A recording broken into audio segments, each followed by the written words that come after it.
Welcome to Understanding the Self, lesson number 4. And for this lesson, we're going to talk about from the perspective of psychology. Okay? So, first, what is psychology? And back then, there's a big controversy. Bakit? It's nature versus nurture controversy. Okay? So, kaya ba ganito ang ugali ng isang tao? It's because of nature or innate sa kanya, pinanganak siyang ganon? Or does this behavior of this certain person shaped by the environment? Okay? Or the nurture? So, first question is, what is psychology? Psychology is the field of social sciences that deals with the description. Describe because it can describes what kind of personality does this person possesses. Explain because when we describe, there's always an explanation behind that. Okay? Kaya siya, ano yung mga explanation of why this person reacted ng gantong bagay.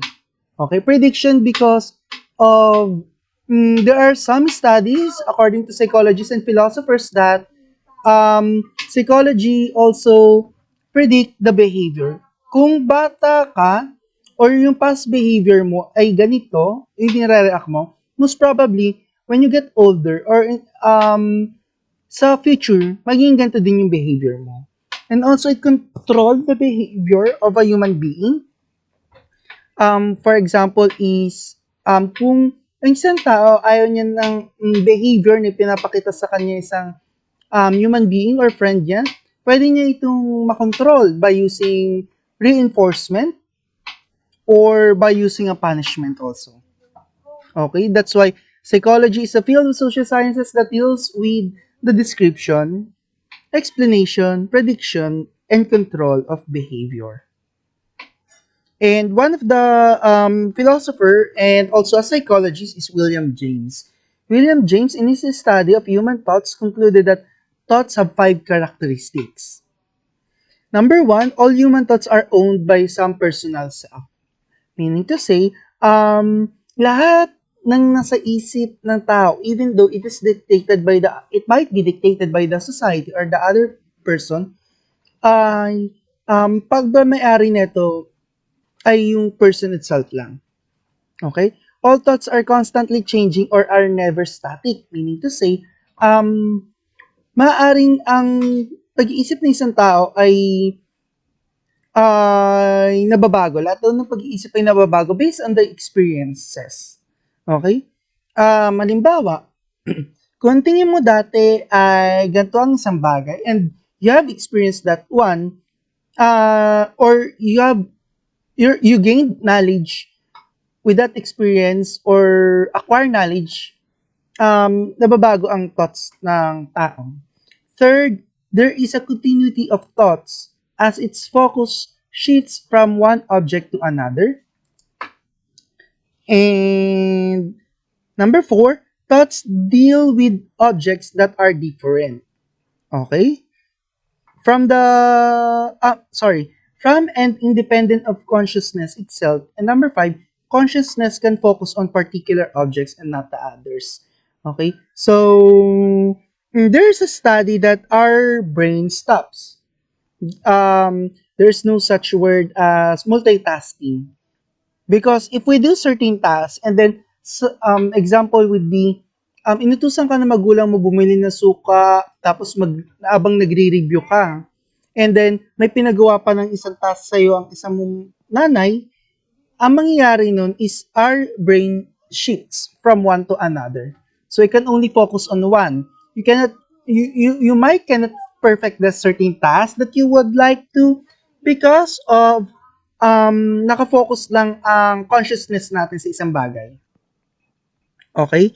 James believed that the self is made up of 2 parts, the I self and the me self. Okay, so explain natin kung ano yung I self and me self. For I self, it involves I for thinking, acting, and feeling. Okay? And me self is the physical characteristics as well as psychological capabilities that makes who you are. Okay? Sinasabi niya dito na halimbawa, um, nasa isang gubat ka, nakakita ka ng isang malaking oso. Okay? Yung perception mo, okay, the pure ego of yours is nakakatakot. Okay? So, ang mangyayari, kasi aso, it's a wild, also rather, is a wild animal. Okay? So, sabi niya kasi konektado daw ang perception natin with our bodies. How we perceive things is konektado yung bodies natin. So, kung nakakita ka ng oso sa isang gubat, ay ang perception mo matatakot. Then kasunod na yon ay ang heartbeat mo, maaring pagpawisan ka, and then kabahan ka, and then kung ano pang mga physical reaction na mangyayari sa'yo. So sabi niya, ang tao daw ay connected with how we perceive and yung body natin, kung ano yung ginagawa. Okay, yung empirical self natin. And also, sabi niya, hindi daw madaling sukatin or hindi masusukat ang ego. Okay, ang pure ego. Bakit? It's because it's our perception dun sa bagay na yon. Okay? And kakibat nito ay kung ano yung reaction natin or perception natin sa nakikita natin ay ang paggalaw ng katawan natin. Okay? So, yung nasasabi natin kanina is kung natatakot ka sa isang bagay, kasunod nito ang physical reaction mo. Okay? So, mangyayari, pwedeng bibilis ang tibok ng puso mo, pagpapawisan ka. Okay? Sasabi niya din na malaking factors yung past mo, how you perceive things.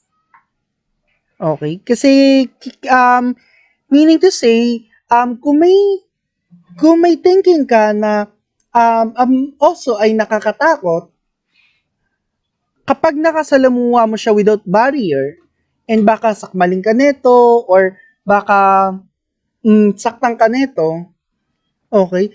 So, ganun yung maging output mo doon sa, o ganun yung maging perception mo doon sa hayop na yon. Alright? And yes, also dimension, we have material self, social self, and spiritual self. Okay? So, ihimayin natin yung isa-isa. The material self consists of the things or objects that belong to the person or entities that the persons belong to. Okay? So, what are the example of these? Halimbawa, ma-identify natin kung anong klase siyang tao by the way kung paano siya magsuot ng damit. Okay, that is the material self. Ma-identify natin yung tao by kung ano yung mga libro na kanya binabasa. Halimbawa, if this person loves horror books, maaring siya ang tao na hindi madalas matakot, okay? Or walang epekto sa kanya yung mga ganong bagay. Ma-identify din natin sa material self kung saan tayong culture na bibilang. Okay? And also, ma-identify natin kung gaano kadaming pera ang meron ng isang tao, by the way, kung paano siya magsuot ng damit. Okay? Kung ano yung mga gadgets na meron siya. Halimbawa, kung ikaw ba ay naka-iPhone, pwedeng ma-identify ka as elite na tao. Kung maaari ay lahat ng damit mo or clothes mo are branded, ma-identify ka same din also na ay mapera to because of lahat ng damit ay branded. Okay? And also, yun yung sinasabi ni William James regarding on material self. Now, let's move to the social self. Social self naman refers to who the person is in a particular situation. Sinasabi dito na ang tao daw ay nag-change according sa kung sino yung nakakasalamuha nila at sino yung kausap nila. Halimbawa, nandito ka sa tropa or magkakaibigan na mm, sabihin na natin na nag-i-English. Okay? Yung not so konyo, pero sige, sabihin natin konyo. And ang tao daw ay nag-a-adapt depende kung kanino siya nabibilang. Halimbawa, innate or hindi ka naman talaga or hindi mo naman nakasanayan na magsalita in English in a public places, but since nakasama mo ang mga kaibigan mo and they're speaking sa public places na nag english ang gagawin mo ngayon is sabay ka din or yung the attitude of yours is same them with your kaibigan. Also, another thing would be kung may mga iba ka namang kaibigan kasi that is very usual sa millennial that has lot of friends, okay? That have a lot of friends. Ang mangyayari, kunyari, hindi, wala ka na doon sa isang grupo na kung saan ay mga konyo mga friends mo, mag-shift ka ngayon or pupunta ka ngayon sa isang party na kung saan ay pag nagiinuman ay casual lang, yung wala in di ko sasabing maarte pero yung parang cowgirl or cowboy ka lang umak. Okay? Um yung pagiging konyo mo dun sa other friends ay magiging iba naman with how you interact people sa panibagong set of friends na pupuntahan mo. So meaning to say, these people influences our behavior according kay William James. And from there, ang tao dahil may maraming several or may several selves binubuo depending on how you interact to a certain group, how you interact with social. Okay? And the last one is spiritual self. Refers to the self that is more concrete and permanent when compared to the material and social selves. Why is that? So it's because of sa material selves no, if mawalan ka man ng pera, bumili na mga gadgets or mga branded shirts mo, mag-iiba din how you interact with people or how people might perceive you. Okay? And also social self as well. If mawala man yung friends mo na mga konyo, hindi mo na sila nakasanayan and yung sa set of friends mo na ay doon ka na lagi nakikisama na kung saan sabihin natin ay mga I do not know what you call it pero yung mga um, okay na sa mga simpleng bagay, alright? And mag-change yun. Mag-change yun. Okay? So, magiging ganun yung ugali mo. And then, dahil sa hindi mo nakasanayan yung mga konyo friends mo, ay hindi mo na daw ito hindi mo na daw ma-acquire yung ganung behavior. And bakit spiritual daw ang permanent and concrete above these three? It's because of si spiritual self kasi, kasama niya dito ang individual's personality, values, morals that are usually stable and constant. The spiritual self is always engaging in the process of introspection or self-observation. If magbago ang spiritual self mo or yung pagtingin mo sa sarili mo, maaaring um, magbabago din daw yung pagtingin mo sa social and material self mo. Okay, so the malaking factor ang spiritual self or yung self-observation mo, how you interact with other people, how will you interact with material self and social selves. So, as what I'm saying earlier, kung magkaroon ka man difficulty with your spiritual self, ay hindi ka magkakaroon or mahihirapan ka magkaroon ng peace of mind. It's because, or you're dealing kasi with that thing. Okay, halimbawa, sasabi ng spiritual self mo or ng values mo ay huwag gawin tong bagay na to kasi hindi ka aya-aya siyang tingnan sa maraming tao. But the social self of yours ay sinasabi ay ganito, and you have a conflict between the inner observation of yourself and also with that social self, magkakaroon ka ng problem. And mahihirapan ka mag-deal dito and hindi ka daw magkakaroon ng peace of mind according kay William James. We also have the global self represents the overall value that a person places upon himself. This affects how he views and feels about himself. It is inevitable for a person to be born and grow up in the presence of other people. So, sinasabi dito na yung mga um, friends mo or and also yung mga tao na hiningian mo lagi na advice, ito yung mga taong lagi mong kinakausap at hiningian ng tulong, ay malaking apekto nito sa pagkatao mo. Okay? And dahil nga doon ay because of that experiences, because of the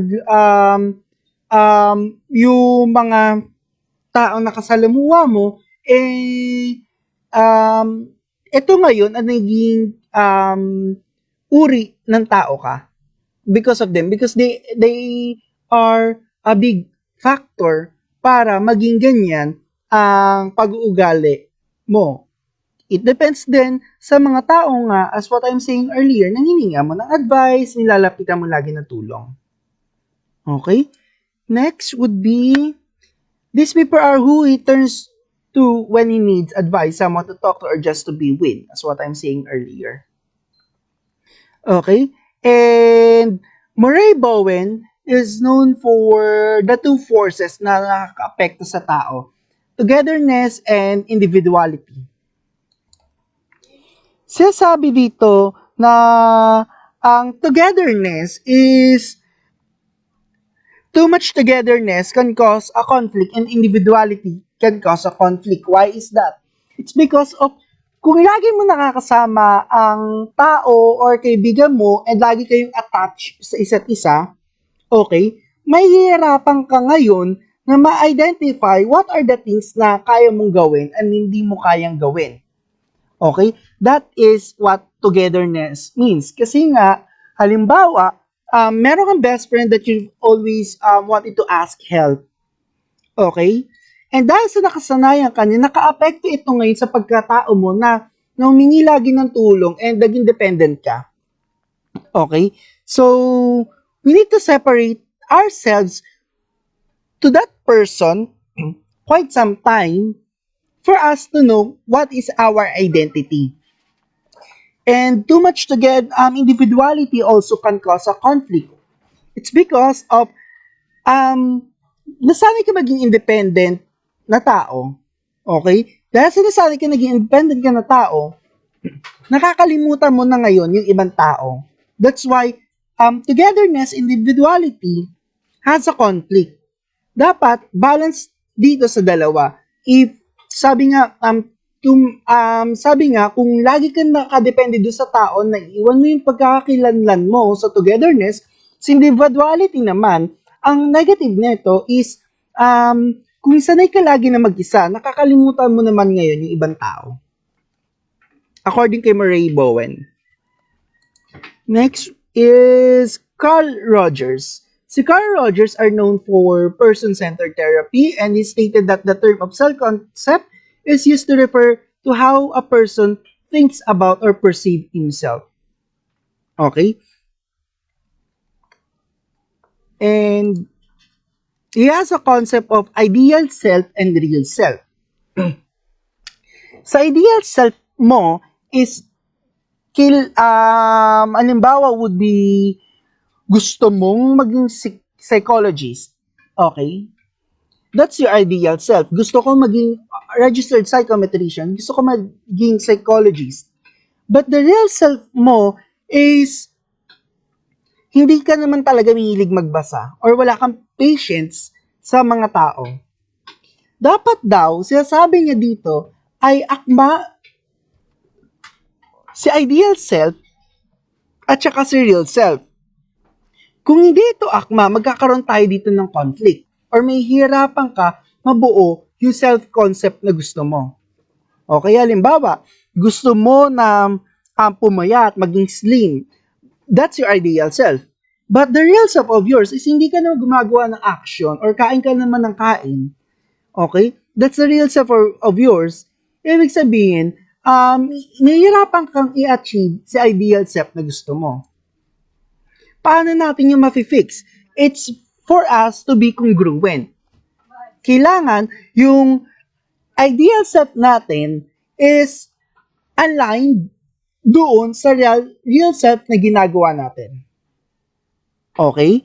And according to self-discrepancy theory, people use internalized standards to which they compare themselves. And meron daw dapat tayong self-guides. Okay? So, halimbawa, ideal self ko is maging psychologist. Real self ko is hindi naman ako ayoko magbasa. Alam naman natin to become a psychologist and to become registered psychometrician or anything that is in line to psychology ay number one backbone nito ay yung pagbabasa. Okay, number one foundation nito ay yung pagbabasa. So, meaning to say, para ma-achieve natin yung ideal self mo, okay, dun sa real self mo ngayon, base sa real self mo ngayon, dapat meron tayong self-guides. Okay? Na kung saan nagpo-provide ito ng direction sa papunta kung ano ang nire-represent mo sa ngayon. Okay? We also have multiple and unified selves.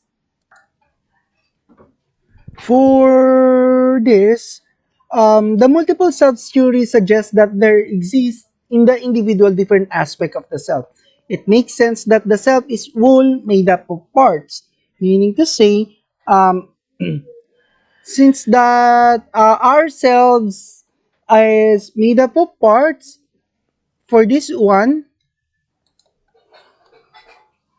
this part of the self may manifest themselves when situation calls it. The psychologically healthy individual can make sense of the sometimes confusing and conflicting aspect of themselves to be integrated into a single or for a unified self. Or a unified being is essentially connected to consciousness, awareness, and agency. And now let's move to um, True Selves and False Selves by Donald Woods Winnicott.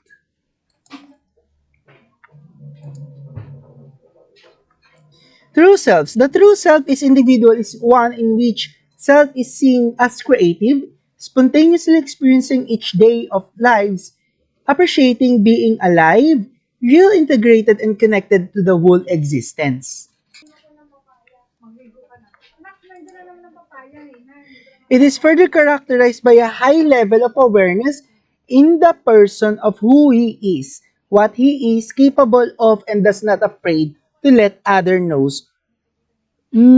his weakness and imperfection. Sa true selves, ito yung um, hindi ka natatakot malaman yung mga flaws mo.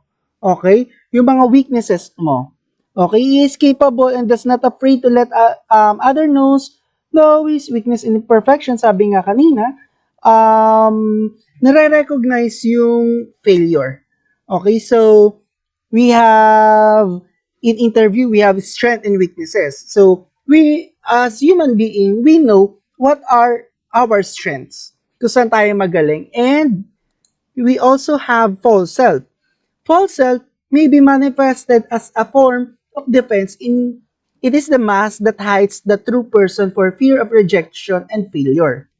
It arises when the person is forced to comply with existing social norms and standards. At times, falsehood enable the person to form superficial but productive social relationship. So, true selves and false selves are present in individual. For true self, at these are the things na tanggap mo, pinapakita mo sa ibang tao kung yung mga weaknesses mo. False selves, ito yung nagpre-pretend ka na kaya mo or ikaw to just to be in fit with that certain social at para lang hindi ka mapahiya, just to avoid rejection. Okay? So, halimbawa, true self mo ay magaling ka sa gantong bagay at may mga bagay ka na hindi ka magaling. And false self mo is that you are pretending na you are good in a certain situation, but ginagawa mo lang yon is to because ayaw mo maka-experience ng failure. Okay? And also, ina-hide nito ng false selves yung true identity of a person. A person that struggles to fit in but still experiences the feeling of being forced to comply rather than adapting gracefully to the situation is a person whose self is maladjusted and unhealthy. Okay? So, false selves, kadalasan unhealthy siya kasi hindi mo nare-recognize yung mga weaknesses mo and you're trying to adapt with the environment just to avoid that rejection. Now, let's move to Albert Bandura. In his theory, the basic principle involved in human learning is learning through observation, known for his Bobodal experiment. Um, just a bit quick background for this Bobodal experiment. There's a dal, okay, na kilala kasi si Albert Bandura bilang isang um, sa theory niya na Bandura's theory of reciprocal causation. Okay? May isang kid na sobrang yung tiningnan yung personality niya is okay. Okay? I mean, hindi siya marunong magalit, hindi siya marunong um, mang-away, sumigaw, and so on. However, the experiment of Bandura ay pinakitaan niya ito ng isang dal. Yung dal na yon binubugbog doon sa isang loob ng kwarto. Habang binubugbog, nagagalit, binabato, hinahagis, and too much aggressiveness na ginagawa ng isang tao doon sa dal, habang nakatingin yung bata, ay na-adapt ng bata ito. Nung umalis yung tao, yung experimenter, ay nakita sa camera na yung bata ay nagalit din sa dal. And inampas, binugbog niya din yung dal. And then, nung tinanong yung bata kung bakit niya ginawa yun, it's because of nakita niya lang na ginawa ng isang tao, kaya niya ginaya. Okay?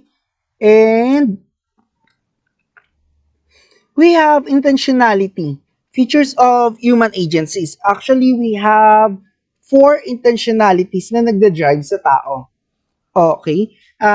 Intentionality is refers to the action performed by the person intentionally or with full awareness of his behavior. Example, Kenneth went online to apply for a passport because he wants to travel outside his country. So, ang intentionality doon is that yung ginagawa mo yung bagay na yun, it's because of you want something in return for that na may intention ka. Okay? In Tagalog or in Filipino term. Forethought refers to the person's anticipation of likely outcomes of his behavior. Example, Kenneth chose an interview date for his passport application where most likely he will be on leave. So, nagpo-forecast ka na maaaring mangyari dito sa problem na to na kapag pinili mo yung interview, kapag hindi ka nag-leave, you're not able to attend sa interview ng passport. Okay? So, nagkakaroon ka ng forecasting. For self-reactiveness refers to the process in which the person is motivated and regulates his behavior as he observes his progress in achieving his goals. Example, Kenneth saves a larger portion of his money in the bank so he can have enough cash to travel to Japan. Nagre-react tayo based sa gusto nating mangyari. Okay? And self-reflectiveness refers to the person's looking inward and evaluating his motivation, values, life goals, and other people's effect on him. Example, Kenneth believes that he has to enjoy and experience life a little while still able and capable. So self-reflectiveness, another example dito is ay late ka na sa online class. And dahil siguro maaring naglasing ka, okay? Or nandito ka sa isang scenario that you are not able to attend an online class. So, ang gagawin mo, i-enjoyin ko na lang na yung ginagawa ko kasi di naman ako makakapag-attend sa online class kasi nandito ako eh. Okay? Nandito ako sa situation na kung saan nag-enjoy ako sa ginagawa ko or maaaring ay I'm not able to attend. Kaya ang gagawin ko is you are looking inward na sige gawin ko na lang to. Kasi yung consequence ko naman ay andito na ako eh. Enjoying ko na lang. That is the example of self-reflectiveness. When is the best time to stop? Okay? So, for this, pinalitan ko ng a little bit yung self-regulation na meron dito. Actually, meron tayong prepare, take action, reflect, and kung nag-reflect tayo at ang gagawin natin ay okay, tama tong ginawa ko. I-maintain natin to take in action and then yung gagawin ulit natin ulit. Okay? And then reflect kung tama ba yung ginawa. So, if not, i-reverse natin yung preparedness natin rather, tapos magte-take tayo ng action and then magre-reflect tayo sa isang bagay kung tama ba yung ginawa natin. Okay? And kung tama yung ginawa natin, i-maintain natin yun para yun na yung gagawin natin. That is self-regulation. Halimbawa, nag-prepare ka for a quiz. Okay? And then, ito yung, meron kang studies habits or strategy ng pag-aaral. Tinignan mo yung pag-aaral na yon if kung makakapasa ka ba, that's the action. If not, kung makapasa, yung reflect mo doon is maaaring baguhin mo yung study habits mo. If pumasa ka, yun ang i-maintain mo na ay ganito pala dapat tama ang ginawa kong pagre-review, dapat nagbabasa ako, dapat tutulungan ko din yung sarili ko. And then that is now the foundation of your action. Okay? And then cycle siya. Kung yung action na tinake mo ay working, okay, ngayon, yun yung i-maintain mo. But the question now is, when is the best time to stop? I, myself, meron akong curve line na tinatawag. Every time example would be, the main goal mo as of this moment is to pass the UTS. We have your curve line. So, alam naman natin na halimbawa, andito yung success. Halimbawa, ito sa UTS. You want to pass the UTS, the understanding the self. Okay? So, upon hiking or climbing this mountain, this curve line, syempre, hindi siya madali. Okay? But, what will you do if you're done na to achieve UTS? Okay? Or what will you do if you're done achieving your certain goal? Halimbawa, makapasa ka or makagraduate ka to have your diploma. Paano ka pa magiging self-regulated? Is it the time na para mag-stop ka? Okay? So now, I have this U-curve or the curve line. Once we reach the top, okay, eto yon. Okay, ito yung initial mo. Halimbawa, gusto mo mapass ang UTS. And then, syempre mag-struggle ka kasi you have to review and take an exam and review again and again before you pass the UTS. Okay? So, gagawa ka ng curve line. Kasi, ang sabi kanina, Ang curve line, meron siya pababa. Since that, when you reach the top or the plateau, pwede ka pang bumalik or pwede kang bumagsak. So meaning to say, ang gagawin mo ay gagawa ka ngayon ng plateau or ng stable line na kung saan gagawa ko ulit ng another plano. What's next after mo makuha or makapasa ng UTS or after mo to have a diploma? Okay?